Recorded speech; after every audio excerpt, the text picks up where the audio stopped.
Hey guys, what is going on? Welcome to another Financial Friday call.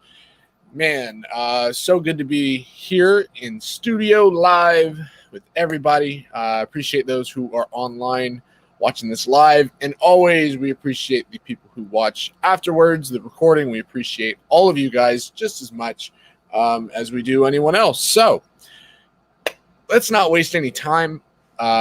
Today, I wanted to bring something. It comes from the heart, and also it is it's an economic issue that I don't think that we talk about too much, but it also has some personal side effects. Today we're going to be talking about secondary effects. So last week, if you remember, we talked about opportunity cost. What does that mean? How does an opportunity cost, how do you weigh it, right? And I made the point last week that for every decision that we make, you're going to have some future implications, okay? And that's why we said it was so important to make sure that the decisions that you make now are good decisions, because 5, 6, 7, 10 years down the road, every decision that you make has an impact in one way or another. And so that's where we get our secondary effects. So a secondary effect, for those of you that want to know what it is, a secondary effect in the book terminology is an effect that is caused by a primary action or decision. And typically this effect is not thought of when making this decision, right? So the easiest thing that I can think of right off the top of my head is the Keystone Pipeline. Everybody knows the pipeline was stopped, okay? Now, yes, we are, quote unquote, being more green, okay? Yes, there are some positives, but there's also some negatives to this, right? People were laid off. Oil prices are going up. Gas prices are going up. All these different things are a direct result of a decision that was made previously. Okay, so this is actually an economic term. It is also something that a lot of people don't think of. And let me relate this to you in life, okay? Because I really feel like we as individuals, we start making decisions, but then we don't understand the future implications that it brings. So let me frame this up for you, right? Somebody who is on the street selling drugs, okay? Now, you may be getting some money. You may be making your living. You might be doing whatever, whatever your excuse is. But there's future implications to that, right? If you get caught, what happens? It goes on your record, right? If you actually want to straighten up later on in life, what happens?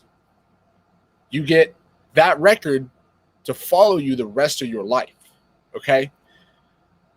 And it can have an effect on your future. It's the same thing with economics, okay? Same exact thing. And so what economics and what economists try to do is limit the amount of secondary effects that it has. Okay, where I live, we have a lot of development going on. We have a lot of apartment buildings. We got a lot of stuff going on. Well, the problem is when all of these apartment buildings and people move in, well, what does that do? That creates a lot of traffic, which breaks down the roads, which means then you have to build the roads back, or you have to repave the roads, or in some cases you have to install stoplights. You have to do a bunch of other stuff, right? The biggest one that I can think of in the state of Florida, okay, in the state of Florida, we raised the minimum wage to $15. Now, listen, you know, everybody's got a view on all this stuff, okay? I'm not taking one side or the other. I'm telling you my heart from where we're at, okay? What people don't realize is that when you raise the minimum wage, you're actually going to make the cost of living more expensive, because now either you're going to lose your job or we have to make everything more expensive to meet the minimum wage. So your $5 biggie box from Wendy's is no longer going to be $5. It may be $7 or $8 or however much it may be, right? You have to weigh these decisions. You have to weigh these effects that may come, okay? And that's why we stress so much our mental adjustment Monday calls, right?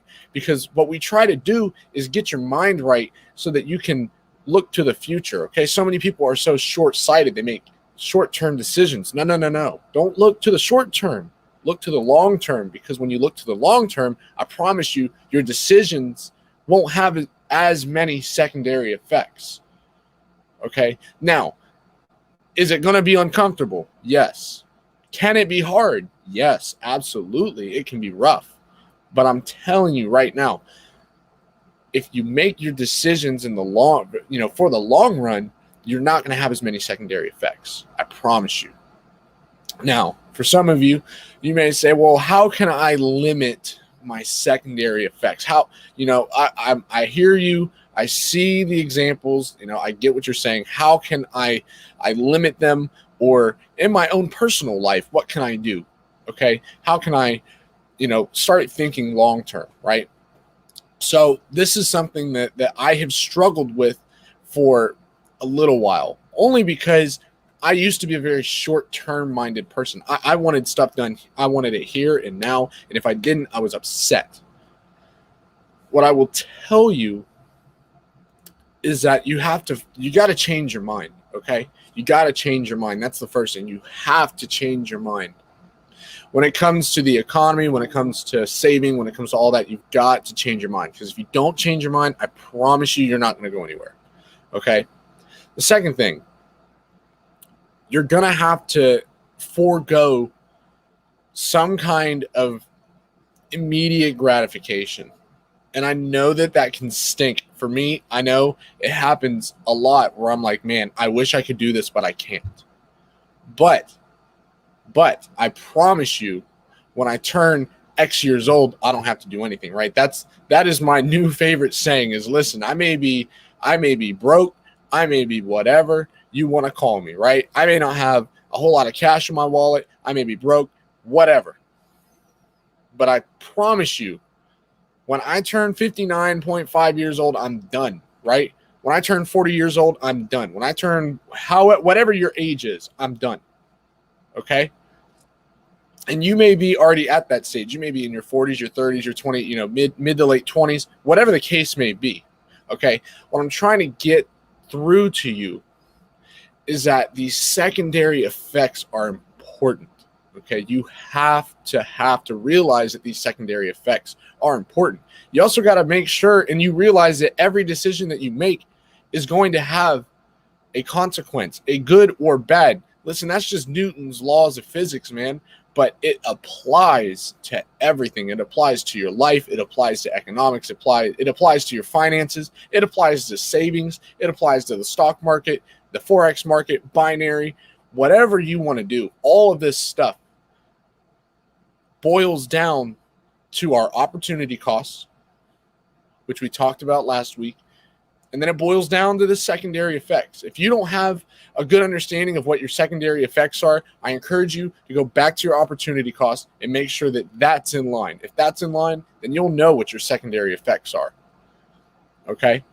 If you want to know how to really limit your secondary effects, really know what your main decision is. And then from there, your secondary effects will make sense. Okay? And that's really what economists try to do.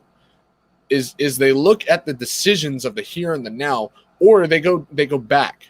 You know, a great thing that I've seen is they go back. They go back to a previous decision and they say, okay, well, what worked and what didn't work? And how can I take that decision and better it so that the next time we have to make a decision like this, we can be ahead of the game and then our secondary effects aren't as bad. Okay?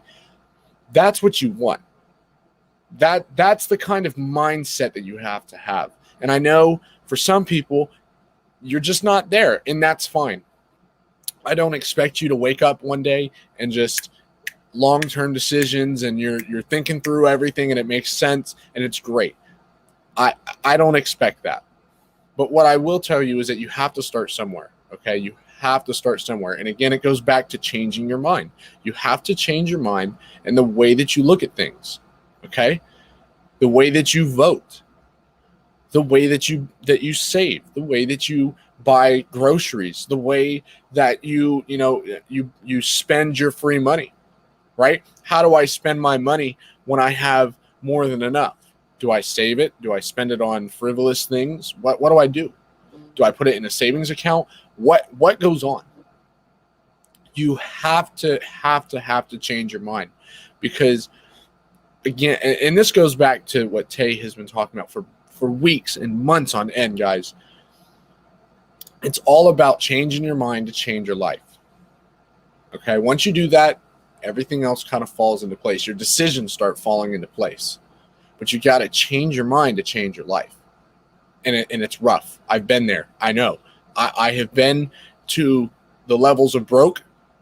Okay, I've been to the levels of eating, Domino's, literally Domino's lava cakes because I didn't have anything else. I've been there to that point.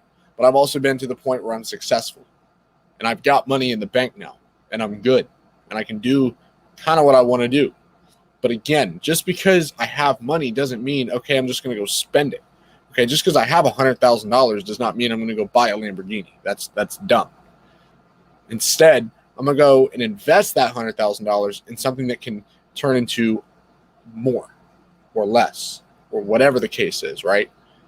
You don't want to just take your money and then let it burn through. And that's a problem that we as a generation have. My generation has a problem with this. We want instant gratification and we want, a lot of money and then we burn through it real quick. I encourage you, don't burn through your money so fast, okay? Yes, they print more money every day, but that doesn't mean that you should burn through it as fast as they print it. Save it. Make it worth something to you, okay? Because if you do, I promise you these secondary effects, they're not going to be there. The secondary effects, you're going to limit those. I promise you. I can guarantee it. You're gonna bring that down. So that's kind of what I had for today.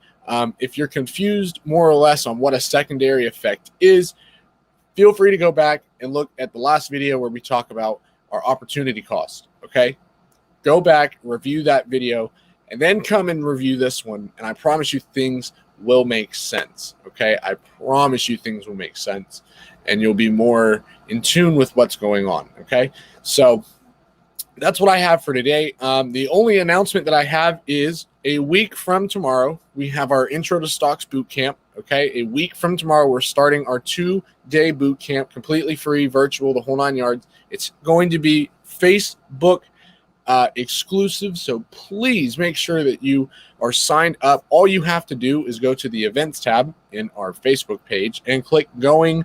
I know a lot of people have hit interested, but if you hit going, then we can get an actual head count. I am working on a couple worksheets for you guys that we will go through, and I hope you guys will hop on with us. It's going to be at 1 p.m. We're probably going to go 2-3 hours. Okay, that's the goal. The goal is to be done in about 2 or 3 hours. We'll see what happens, depending on questions and other, just some other things that I can't control. But man, I really hope that you guys will hop on with us. You will, really learn something from this. I've been working a lot on this. So I hope that you guys will enjoy what we are bringing to the table. But if you haven't done so already, go to the Facebook page, hit the events tab, click that you're going, and then share it, because you never know who needs to know about this kind of stuff, okay? And I know we're talking about intro to stocks, but I promise you we're going to be touching on a bunch of different areas. It's going to be more than just your average boot camp, okay? So please go ahead, hit going, share, like, love, do everything that you can to get it out there, because there are a lot of people that need this information. And yes, I know there's a bunch of gurus online, but I promise you we are going to be doing something very different, because I'm bringing you real experience. I'm bringing you the good, the bad, and the ugly, okay? But I'm also going to give you the tips of what not to do, because I don't want you to have to go through what I have gone through, right? So other than that, guys, man, really appreciate everyone for hopping on, and we will see you guys on the next call, which will be, I believe, our Stock Sunday call. So we will see you guys later.